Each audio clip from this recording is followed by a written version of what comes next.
Hey everybody, welcome to Enliven Wellness. I'm Tessa Gurley, and this is where the missing pieces to your health puzzle are about to come together. Thank you to all my subscribers, seriously, and new and old and future.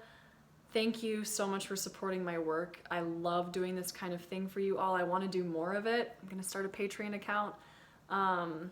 So thank you for liking and commenting and interacting.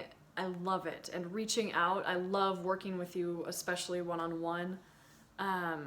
So yes, with that being said, if you're a jerk in the comments down below, I will delete you. It's my channel. I get to say what I want to say. If you don't like this channel, then don't watch it. It's pretty easy. If you disagree, just put it in a way that we can have a discussion, and don't be a jerk. Just don't be a jerk. So, what essential oils have been proven to kill mold?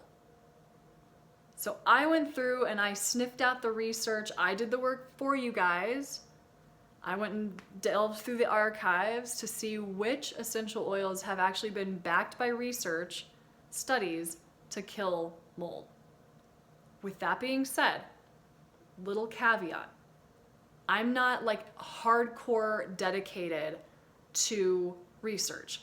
I don't think that everything has to be backed by research. I'm not one of those people that's like, if it's not backed by research, it's bullshit. I don't think that's true. There are plenty of things that can't be backed by research that are totally legit. I also love research.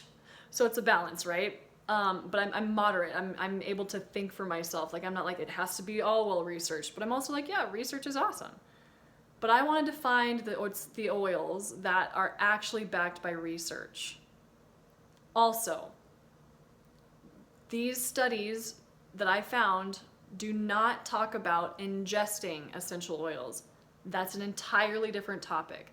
This is what I have found that proves which essential oils kill mold, on different surfaces, or if you're vaporizing them. There was one study about that. So, not about ingesting, it's about mold on surfaces, okay? Also, if you have a mold problem in your house, you must get it professionally remediated. Don't try to remediate mold yourself. It is dangerous, okay? It's just flat dangerous. It's not a good idea. You'll make it worse. It happened to me. I told my landlords, my old landlords, jerks, sorry, about the mold that I found in my garage, and they're I was like, I'm getting it professionally remediated. I walked into my garage the next morning, and my landlord was walking out, and he was like, took care of your mold problem with some bleach, and I was like, pardon my language, but I was like, fuck, it's gonna be worse. I'm gonna get sicker, and I did. Thanks, landlords. So don't do it yourself. Get it professionally remediated first, and then use these oils as prevention. Got it? Okay. Dun, dun, dun, dun, dun. Can anybody guess what the top essential oil is? If you've already guessed it, comment down below. But 5, 4, 3, 2, 1, clove oil. Clove oil has been shown to be the most effective against mold. I found a particular review, and a review is a study where hardcore researchers do all the work for me and for you. They go through and they find all of the studies pertaining to essential oils and mold, or antibacterials or whatever. This particular review is about mold. They find all the most legit studies, so the ones that had the best design, the ones that actually showed effectiveness of their hypotheses and proving their hypothesis, and they bring it together into one document called a review. And in this review, they found that clove was the most studied of all the essential oils. And they found that it was the most strong antifungal. Right? Now this brought a question up to me. I was like, well, did they find that clove was the most effective just because it's the most well-researched? Or like, is it legitimately the most effective? Right? So I don't know. But I'm just going by what the review said and what the review showed, which was clove is the strongest antifungal essential oil out there right now that they've studied. Pretty cool. I use it all the time, and it makes your house smell like Christmas year round.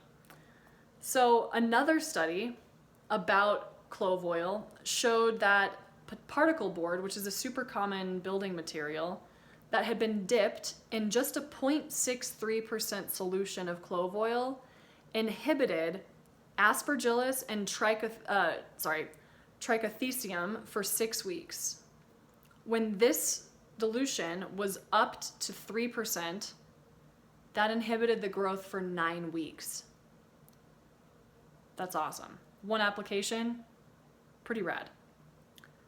So another study that I found, and this is in the same review, listed thyme, oregano, and clove as being the top antifungal and antibacterial oils.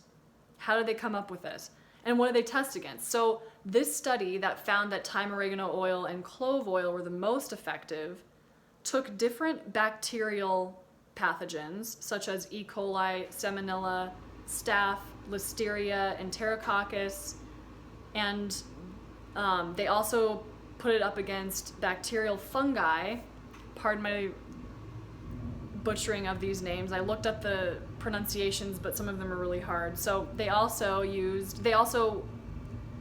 tested these oils against Chaetomium, globosum, Penicillium chrysogenum, Cladosporum, Alternaria alternata, Aspergillus fumigatus, and all three oils, clove, oregano, and thyme, were all super potent antibacterial. So they like wiped out the staph, the salmonella, all the ones I just listed above.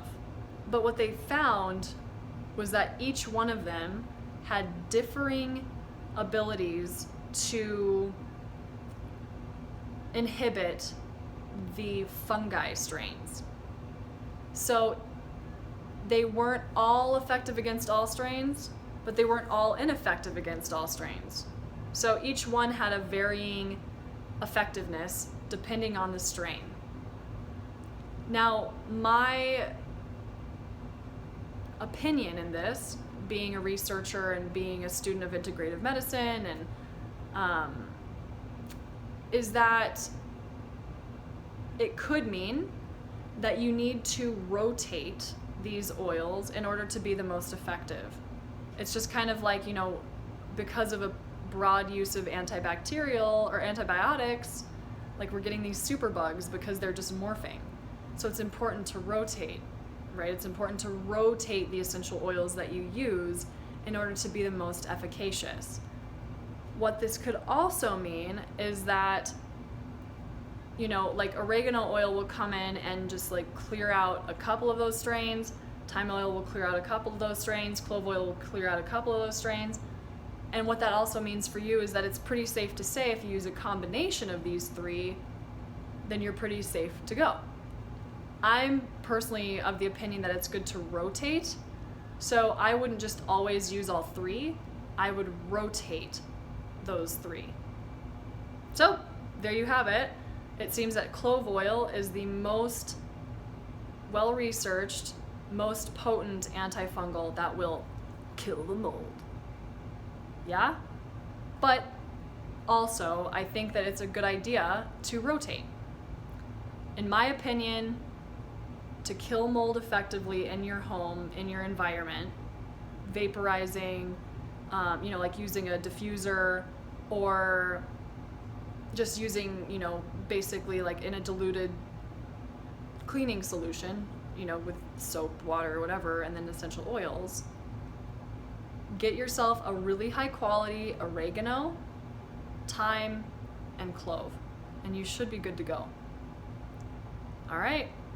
If you have any other questions, if you need some more guidance in your own health journey, reach out at the email that's listed down below. I would love to work with you. I love helping guide people toward their best health, toward just, feeling the way that they want to feel. and I just want to be there for you. I know how tough it is to be alone through this journey. I was alone through most of it. And that's why I'm doing what I'm doing now, so that you don't have to be alone. All right, thank you so much again for being here and supporting my work. Look out for my Patreon link. It's going to be coming up. I'm also about to launch an ebook. Really excited. I'm meeting with my lawyer about that tomorrow. And until next week, when you feel like you can't, learn that you can. The healing is within you. It really is. Thank you so much for being here. See you next week.